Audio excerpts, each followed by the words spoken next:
Assalamualaikum warahmatullahi wabarakatuh. Kembali lagi sahabat di channel Sarung Kotak. Jangan lupa like dan subscribe ya channel Sarung Kotak. Pada kesempatan kali ini, kita akan membahas salah satu thariqah mu'tabaroh yang ada di Indonesia, yaitu thariqah Tijaniyah. Salah satu thariqah yang berada di bawah naungan Jam'iyah Al-Thariqah Al-Mu'tabaroh An-Nahdiyah, Jatman, di bawah pimpinan Habib Lutfi bin Yahya Pekalongan. Thariqah sendiri merupakan sebuah istilah yang merujuk kepada aliran-aliran dalam dunia tasawuf atau sufisme Islam. Tujuan tarekat yaitu untuk menghidupkan sunnah Nabi Muhammad SAW, menghidupkan syariat Allah dan berkhidmat padanya. Thariqah juga dapat diartikan sebagai hasil dari pengalaman seorang sufi yang dilakukan dengan aturan atau cara tertentu untuk bertujuan mendekatkan diri kepada Allah.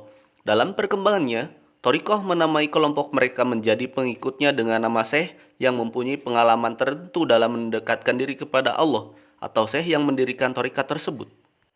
Thariqah tidak hanya dalam ruang lingkup satu organisasi saja, melainkan banyak macam-macam thariqah dengan ajarannya masing-masing. Meskipun begitu, tujuan dari berbagai macam thariqah adalah satu, yaitu untuk berkhidmat kepada Allah dan Rasul. Macam-macam thariqah sendiri yaitu thariqah Naqsabandiyah, Qadiriyah, Sadiliyah, Rifa'iyah, Kholawatiyah, Kholidiyah, Samaniyah, Idrisiyah, Al-Haddad, dan begitu pun tarekat Tijaniyah. Tarekat Tijaniyah merupakan sebuah tarekat yang didirikan oleh Syekh Ahmad Al-Tijani, lahir pada tahun 1150 Hijriah di Ain Madi, yang merupakan keturunan ke-23 dari Nabi Muhammad SAW. Asal dari nama Tijani sendiri merupakan nama dari sebuah suku asli di Ayu Madi, yang tepatnya terletak di Algeria Selatan, yang merupakan bagian dari suku Al-Tijani sendiri, yaitu ibu dari Syekh Ahmad Al-Tijani yang bernama Sayyid Aisyah binti Abdullah Al-Sanusi Al-Tijani. Sedangkan sang ayah yang bernama Muhammad bin Mukhtar yang merupakan jalan nasab dari Nabi Muhammad SAW. Dasar pembentukan tarekat Tijani bermula dari beliau yang sudah muda banyak menguasai beberapa bidang ilmu pengetahuan. Salah satunya yaitu mempelajari ilmu tasawuf. Dalam mendalami ilmu tasawuf, beliau berguru kepada tokoh-tokoh pengikut tarekat Kholawatiyah, sehingga secara tidak langsung Syekh Tijani juga belajar seputar tarekat Kholawatiyah. Selain itu, beliau juga banyak mendalami ilmu hadis yang membawa beliau untuk memasuki 3 tarekat sekaligus, yaitu Qadariyah, Nasiriyah, dan tarekat Ahmad bin Al-Habib Muhammad, dan berlanjut pada beliau yang mendirikan tarekat sendiri dengan nama Tarekat Tijaniyah. Selain bergerak dalam bidang tasawuf, tarekat Tijaniyah juga bergerak dalam bidang politik yang berusaha menentang politik penjajahan Prancis di Afrika Utara pada masa itu. Bahkan, tarekat ini termasuk yang reformis dan neo-sufisme. Ciri-ciri dari tarekat Tijaniyah ini selalu menentang terhadap sisi ekstatik dan metafisifisme dan lebih menyukai pengalaman yang ketat mengenai ketentuan-ketentuan syariat, serta selalu berupaya untuk menyatukan diri dengan ruh Nabi Muhammad SAW sebagai wujud pengganti untuk menyatu dengan Allah Subhanahu wa Ta'ala. Dalam proses perkembangannya, tarekat Tijaniyah mendapat sambutan hangat dari umat Islam. Salah satu yang membuat umat Islam tertarik pada tarekat ini adalah sosok Al-Tijani yang berakhlakul karimah.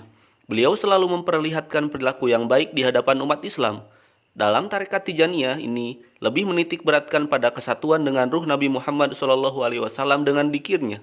Oleh karena itu, mereka para pengikut tarekat ini menyebutnya dengan sebutan At-Thariqah Al-Muhammadiyah atau At-Thariqah Al-Ahmadiyah, yang mana merujuk kepada nama Nabi Muhammad SAW. Tarekat Tijaniyah semakin berkembang di berbagai belahan dunia yang meliputi Afrika, Sudan, Irak, Tunisia, dan lainnya, yang kemudian berkembang di Indonesia. Perkembangan tarekat Tijaniyah di Indonesia tidak begitu pasti diketahui kapan waktunya, tetapi munculnya tarekat ini bisa ditandai dengan 2 fenomena yang terjadi, yaitu adanya gerakan Tijaniyah di Cirebon pada tahun 1928 dengan adanya pengajaran tarekat Tijaniyah di pesantren Buntet oleh Kiai Anas, dan fenomena yang kedua yaitu dengan hadirnya Syekh Ali Ibnu Abdullah Al-Thayyib dengan mengajar tarekat Tijaniyah di Tasikmalaya. Dengan kehadiran Syekh Ali Abdullah At-Thayyib di Pulau Jawa, dapat diperkirakan bahwa tarekat Tijaniyah masuk ke Indonesia pada awal abad ke-20 Masehi, dengan tujuan untuk menyebarkan tarekat Tijaniyah ini. Cara yang digunakan yaitu dengan mendekati orang-orang yang dianggap memiliki ilmu. Syekh Ali juga menyebarkan kitab-kitab Tijaniyah kepada masyarakat sekitar. Beliau juga menulis kitab Munyat Al-Murid yang menjelaskan mengenai sanad tarekat ini dari guru-gurunya terdahulu, yang kemudian diajarkan kepada murid-muridnya secara meluas. Berkembangnya tarekat Tijaniyah di Indonesia membawa banyak pengaruh bagi masyarakatnya.